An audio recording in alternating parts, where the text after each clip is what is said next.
Hello, I'm Harry Harding, and welcome to my new online series. These are troubling and uncertain times for actors, and indeed for the theatre industry. So I thought, whilst we're all locked down, I would keep in touch with my fellow creatives by talking about our favourite subject: ourselves. In this series, I'll be interviewing fellow actors and creatives on everything from their favourite roles to dream castings to funny backstage mishaps and more. But before we proceed, please don't swear and please don't say Macbeth. Oh, hang on a minute.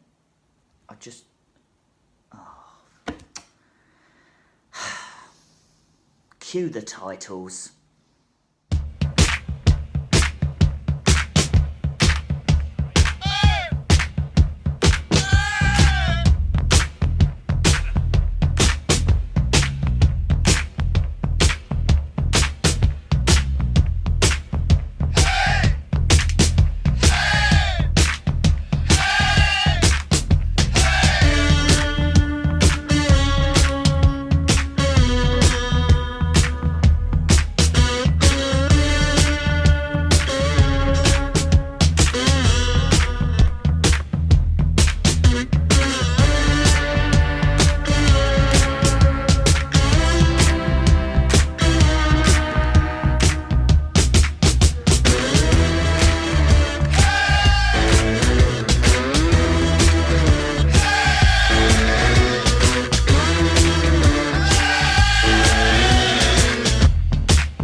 My guest this episode is actor, singer, dancer Jessica King.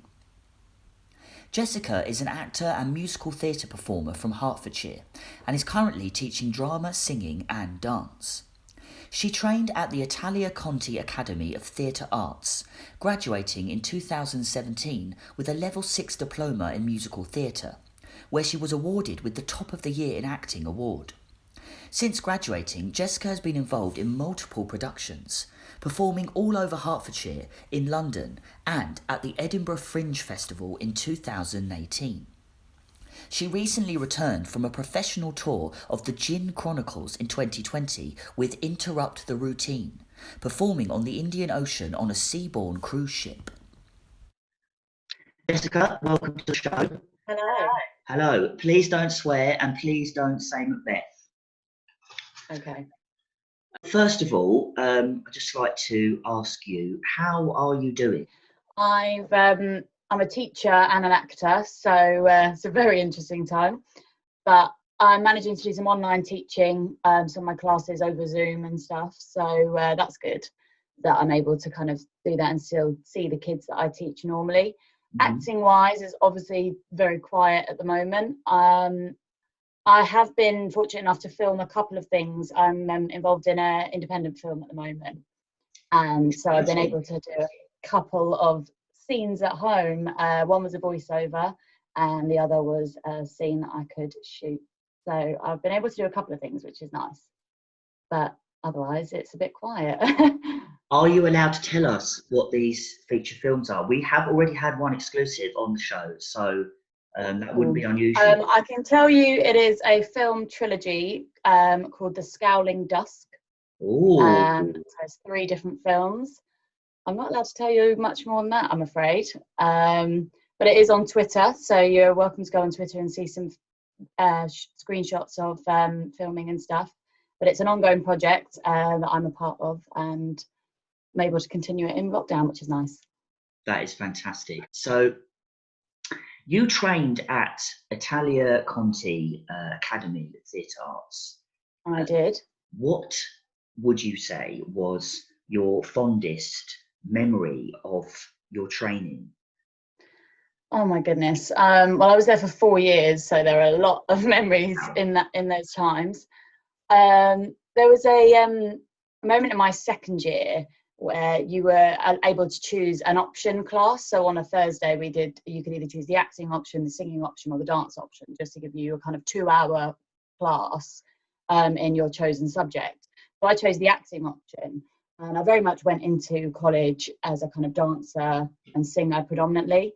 And it wasn't until I decided to pick the acting option, so I thought I really want to kind of enhance that skill and push myself in that area. And actually from doing that workshop, that opened my mind and my world, as it were, to acting a bit more. And I think as now, I would say, was my top kind of discipline, and that was never the case before that workshop.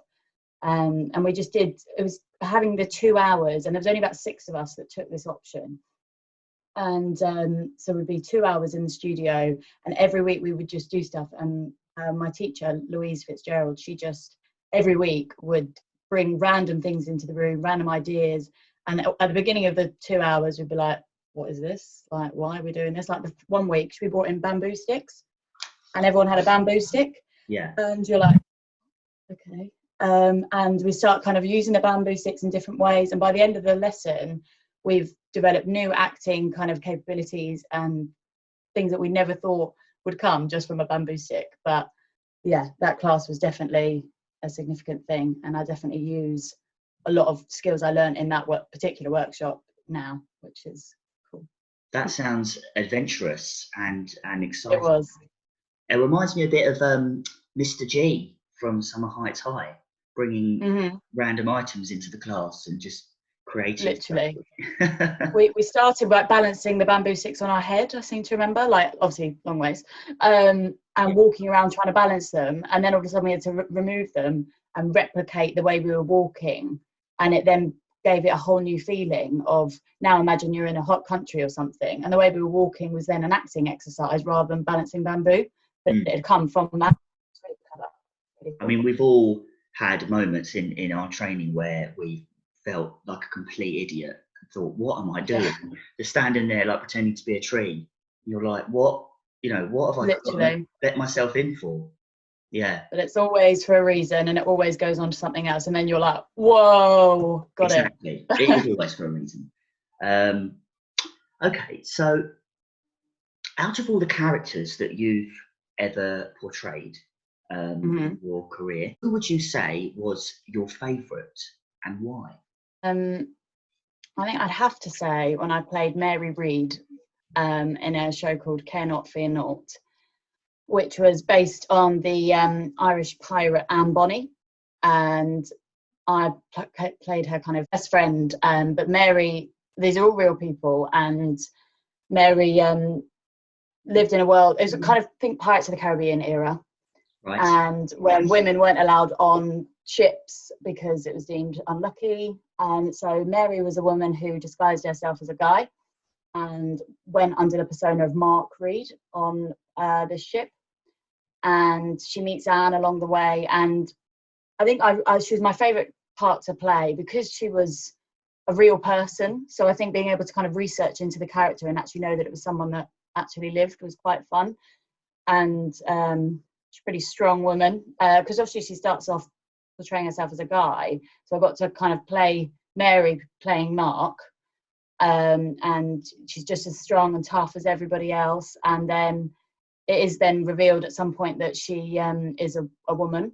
And then it's then dealing with that of trying to still be as strong and tough as before, but like all the men on the ship therefore see you differently. And she goes through a bit of a roller coaster, but she was definitely a really fun female character to play. So for me, there are what I call the big three, okay? And those are performing at the Globe, playing Hamlet, whether you're a female or a male actor, and doing the Edinburgh Fringe Festival.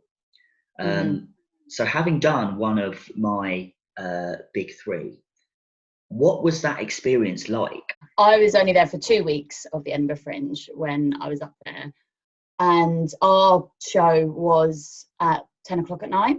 So I had the whole day to do stuff. Obviously we did, flyering on the mile, as anyone who goes to Fringe has to do. Is that a sort of rite of passage, flyering? Oh yeah, definitely. Yeah. If you want people to come and watch, you have to flyer. But it's great because you go up the mile giving out flyers for your show, but you also pick up 20 along the way for other shows. Yeah. So I really made it a point of when I was going up there that I really wanted to see as many shows as possible. and I saw about 30 shows in 2 weeks, I think. So I really used it as a perfect opportunity to just absorb and see so many different types of theatre. I saw things that were bizarre. I saw things that made me cry, made me laugh, like so many weird and wonderful kind of creations, as well as obviously performing every night myself in my own show, which I loved. So it was definitely an amazing experience. I came back very skinny, walking around a lot for 2 weeks, and then doing quite a physical show myself. I think I was walking something like 20 miles a day or something, and I would definitely do it again. Was it worth it though? Opportunity. It was 100%. It was definitely worth it. Would you say that going to Edinburgh, even if you're not participating in the festival, is a sort of must-do thing for any actor? Definitely. I mean, yeah, I'd never been before, and I was very fortunate to obviously go and perform at the same time. But I think if you have the opportunity to go just to experience it, even if you went for a long weekend and just crammed loads into that weekend, it would definitely be worth it. There's so much to see. It's impossible to see everything, but some of the greatest shows, you know, start in Edinburgh. I mean, Six, the musical now, is massive, and that was in Edinburgh when I was there. So that's where it originated, and now it's this massive musical. So it just goes to show that anything can come from Edinburgh. Look at Fleabag. You know, that's where. Oh well, exactly. Yeah. And she's huge now.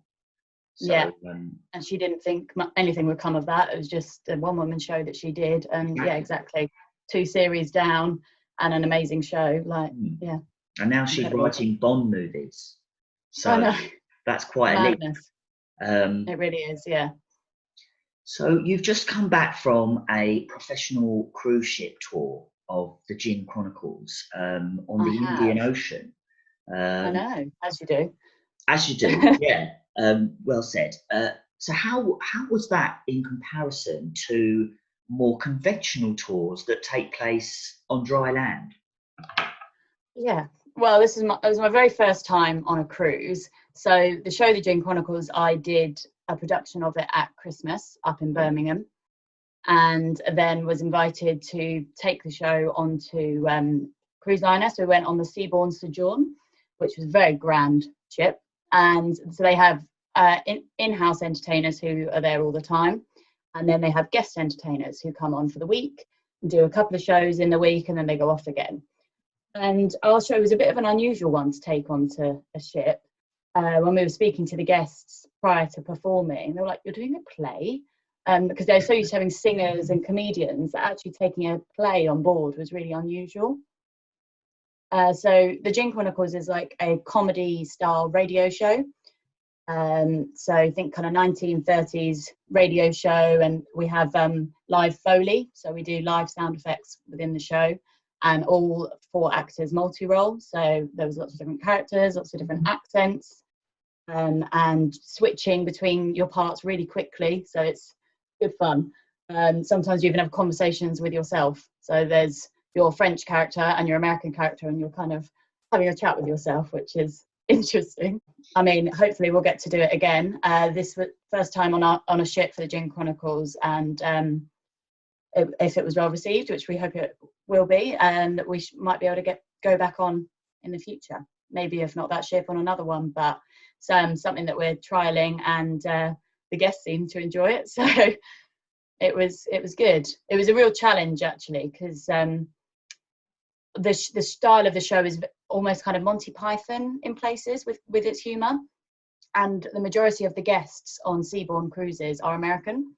So we were really kind of unsure whether the Americans would take to the humour, because we've only ever performed it in England or in Scotland. They've performed it at the Edinburgh Fringe as well. And yeah, we didn't know how they were going to take to it, but they loved it. So we had some American characters in there. So it was a bit of risque comedy of kind of doing American accents as well as various English. I didn't know that about the predominantly American audience. On this particular cruise, yeah, because it's an American company, so most of the passengers were American. So yeah, I seem to get the impression generally that most Americans think that all British humour is like Monty Python. So the fact that your show was Monty Python-esque probably helped the American. There's definitely an element of it in there, yeah, for sure. But I think I think what helps with the Gin Chronicles is having the live sound effects, the Foley. It's just such a unique piece of theatre. I actually first saw the Gin Chronicles when I was at Edinburgh Fringe. That's how I got to know the guy who puts the shows together. Ah, so there's a link there. There is a really cool link. Yeah. So I met Robert Blackwood, who is the writer, director, genius behind the Gin Chronicles. And I went to go see the show, and I purely went because you get a free gin and tonic with your ticket. If ever a reason to go and see a show, that is the best one I've ever heard. Well, there's so many shows at Edinburgh, you've got to, whittle it down, and that was a winning point for me. With your ticket, you get a free drink. So I went to go see the show, and I was just blown away by how funny and clever it was with the sound effects. And I spoke to Rob after the show, and I never thought that anything else would come from it. But then here we are 2 years later, and I've performed in the Gin Chronicles in Birmingham and on a major cruise liner. So it's pretty cool. That is a fantastic timeline of events. The fact that the cruise ship and Edinburgh, and then it all goes back to the fact that you thought, oh, I'll go and see this particular play because I get free gin and tonic. I'm a very strong believer of everything happens for a reason. And they say, about going up to Edinburgh, not just about the opportunity of performing and seeing, but it's networking as well. And I think it is a massive part of this industry. And the networking I had there of going to see the show, and genuinely went to go and speak to Rob after the show to say, oh, that was amazing. I just was so blown away. And lo and behold, we've now got a good working relationship, and I've worked for him since. So, yeah. Well, you heard it here first, folks. If there's a free gin and tonic going, then definitely go and see that. Go and see the show. This is a question I ask of all the guests. Okay. What is your dream role? If you could play any character, who would it be and why? So it's a play called Bull, and there's a character called Isabel in the play. And I read the play in college, and she's just such a strong character. She's got a wicked monologue at the end, and she's just the sort of character that you think she's going in one direction, and then she just completely turns at the end. And I think that'd be such an interesting role to play, to just have the audience thinking one thing and then just completely flip it on its head. I love a good plot twist, me, so I think to play a character like that would be good fun. But I also love the idea of playing any kind of character who, as I said before, historical characters, to play a role where it's just someone who's actually lived. I find that really interesting. I'm a big history fan anyway, so anything to do with kind of history and acting, and if I can really kind of research into someone and try and portray a real person rather than my interpretation of an invented character, I think it's really cool. So, I agree. There's something unique and humbling about playing someone who actually lived. It's surreal, isn't it? Really is, yeah. Yeah, but no, that's a really interesting recommendation. Actually, I'll have to look Bull up. So as I say, I'm not familiar with it, but I do like for Mike Bartley. I've read a few of his plays. I've loved all of them. Do you have any exciting projects in the future that you'd like to plug or talk about? I wish I could say I had loads of things lined up, but unfortunately I don't at the moment. Obviously there is the Gin Chronicles, that hopefully, if that develops, even performances. They weren't meant to be going up to Edinburgh Fringe this summer, but unfortunately that isn't happening now. But hopefully there'll be other performing opportunities with them, either on cruise ships or in the UK. Obviously I've got the film that's going on, which is an ongoing project. So I've done, as I said, a couple of things in lockdown at home, but definitely when the lockdown's over, to kind of get back on filming. There's lots of scenes to do, so I'll be looking forward to doing that. That's it really. Otherwise it's just a case of back to auditioning when this is over and getting back to the crazy industry that I love. Yeah, quite. And hopefully that will be sooner rather than later. I hope so, yeah. Yeah. Well, thank you very much, Jessica. You've been a lovely guest. I've very much enjoyed your stories. Stay safe, stay well, and I wish you all the best.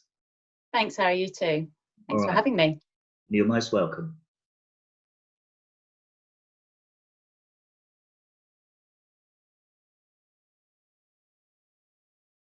If you would like to be a guest on my show, then you can private message me your interest on Facebook or Instagram. Or if you're lucky enough to have my telephone number, you can send me a WhatsApp message.